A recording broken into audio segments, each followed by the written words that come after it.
അപ്പൊ നമ്മുടെ വീട്ടിൽ ഇപ്പൊ പുതിയ 2 അതിഥികൾ എത്തിയിട്ടുണ്ട് കേട്ടാ. അപ്പൊ കണ്ട ലവ് ബേർഡ്സ് ആണ്. അപ്പൊ ഞാൻ പണ്ട് ലവ് ബേർഡ്സിനെയൊക്കെ കുറെ വളർത്തിയിരുന്നതാണ് എൻ്റെ മക്കള് ചെറുതായിരുന്നപ്പം. അപ്പൊ എൻ്റെ പേരക്കുട്ടികൾ ഉണ്ടല്ലോ ഇപ്പൊ. അപ്പൊ അവർക്ക് കളിക്കാൻ വേണ്ടിയിട്ടാണ് ഇപ്പൊ ഈ 2 കിളികളെ മേടിച്ചു വെക്കണത്. അപ്പൊ നമുക്ക് ഈ കിളിയുടെ കണ്ട കൂട് കണ്ടില്ലേ, നമുക്ക് എവിടെ വേണമെങ്കിലും വെക്കാട്ടി കിളിക്കൂട് എന്ന് പറഞ്ഞു കഴിഞ്ഞാല് നമുക്ക് എവിടെ വേണമെങ്കിലും വെക്കാം. തീറ്റയും വെള്ളമൊക്കെ ഇട്ട് കൊടുക്കുക. കണ്ട തീറ്റയും വെള്ളമൊക്കെ വെക്കാനുള്ള പാത്രങ്ങളൊക്കെ ഉണ്ട്. അടിയിൽ നമ്മ ഒരു പേപ്പർ ഇട്ട് കൊടുത്താൽ മതി. അപ്പം അത് നനയുമ്പോൾ നമുക്ക് മാറ്റാം.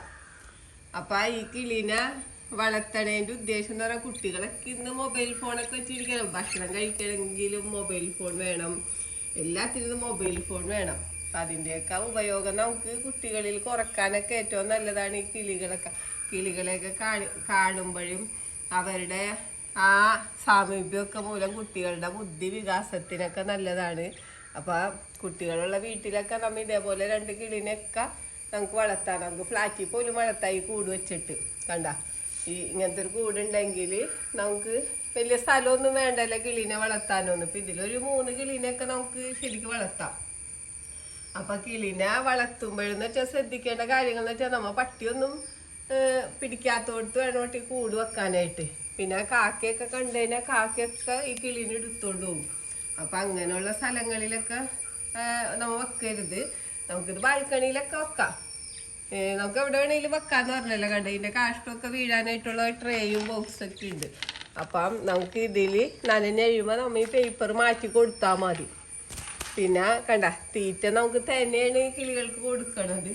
അപ്പം തേന കൊടുക്കുക. അതേപോലെ തന്നെ പയറൊക്കെ മുളപ്പിച്ചിട്ട് നമുക്ക് പയറുവർഗ്ഗങ്ങളൊക്കെ മുളപ്പിച്ചതൊക്കെ ഇട്ട് കൊടുക്കുക. അപ്പം അസുഖങ്ങളൊന്നും വരില്ല. പിന്നെ നമുക്ക് വെള്ളം എപ്പോഴും നമ്മൾ ഇപ്പോൾ ദിവസത്തിൽ ഒരു പ്രാവശ്യമെങ്കിലും വെള്ളം മാറ്റിയിരിക്കണം കേട്ടോ.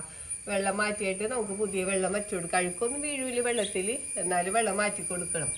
പിന്നെ നമുക്ക് ഇലകളൊക്കെ ഇലകൾ എന്ന് പറഞ്ഞു കഴിഞ്ഞാൽ ഇപ്പം നമ്മുടെ വീട്ടിലെ പനിക്കൂർക്കയുടെ ഇല, തുളസിയുടെ ഇല, ചീര, നമ്മുടെ പച്ചച്ചീര, ചുവന്ന ചീരയൊക്കെ ഇല്ലേ, ആ ചീരകളുടെ ഇലകൾ, ആര്യവേപ്പിൻ്റെ ഇല, അതൊക്കെ ഇട്ട് കൊടുക്കുക നമുക്ക് കിളികൾക്ക്. അപ്പോൾ കിളികൾക്ക് അസുഖങ്ങളൊന്നും വരില്ല. അപ്പം നമ്മുടെ തന്നെ വീട്ടിലെ ഇലകളൊക്കെയാണ് ഇല കൊടുക്കണത്. നമ്മൾ മരുന്നൊന്നും അടിക്കാത്ത ഇലകൾ.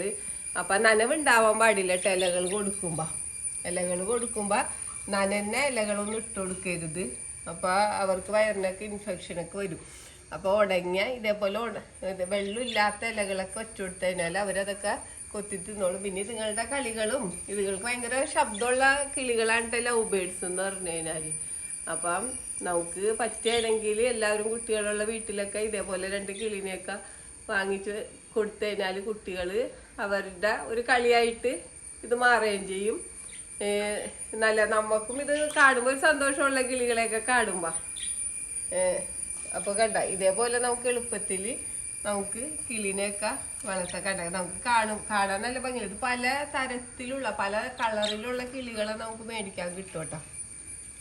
അപ്പം നമുക്ക് ഇഷ്ടമുള്ള കളറൊക്കെ നോക്കി സെലക്ട് ചെയ്ത് മേടിക്കാം. പിന്നെ നമുക്കിനി ഇത് മുട്ടയിടണ അവസരത്തിലൊക്കെ മുട്ടിടാനുള്ള സംവിധാനങ്ങളൊക്കെ നമ്മൾ കൂട്ടിൽ വെച്ചു കൊടുത്തു കഴിഞ്ഞാൽ അപ്പോൾ പല കളറിലുള്ള കിളികളെ മേടിക്കുകയാണെങ്കിൽ നമുക്ക് പല കളറിലുള്ള വെറൈറ്റികളായുള്ള കുഞ്ഞുങ്ങളെയൊക്കെ നമുക്ക് കിട്ടും. അപ്പം അതിനൊക്കെ നമുക്ക് കൂട് കുറച്ചും കൂടെ വലിയ കൂടൊക്കെ ഇരിക്കണം. ഈ നമ്മൾ വിരിയിക്കാനൊക്കെ ഉള്ള മുട്ടയൊക്കെ ഇടാനുള്ള സെറ്റപ്പൊക്കെ വെക്കണമെങ്കിൽ നമ്മൾ കുറച്ചും കൂടെ വലിയ കൂട്ടിലൊക്കെ വളർത്തി കഴിഞ്ഞാൽ നമുക്ക് നല്ല വരുമാന മാർഗം കൂടിയാണ് കിളികളെ വളർത്തണവർക്കൊക്കെ. കാരണം നമുക്ക് നല്ല നെറ്റൊക്കെ അടിച്ച് നമുക്ക് അതിൻ്റെ ഉള്ളിൽ കിളിനെ വളർത്തുകയാണെങ്കിൽ ഇതെന്ന് പറഞ്ഞാൽ മുട്ടിട്ടാൽ ഒരുപാട് കുഞ്ഞുങ്ങളെ കിട്ടും.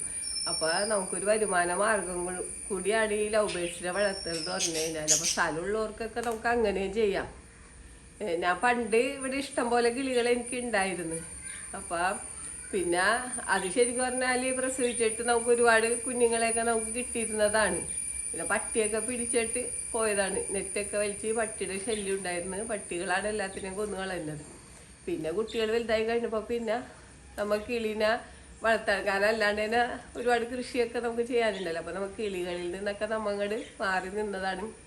അപ്പോൾ നമ്മുടെ പേരക്കുട്ടികൾക്ക് വേണ്ടിയിട്ടാണ് ഇപ്പോൾ ഈ കിളിനെ വളർത്തണത്. കണ്ട അപ്പോൾ കിളികളുടെ എപ്പോഴും കൂട് നല്ല നീറ്റായിരിക്കണം കേട്ടോ. അഴുക്കൊന്നും ഇല്ലാത്ത ഇതിൽ വേണം നമ്മൾ കിളികളെ വളർത്താനായിട്ട്.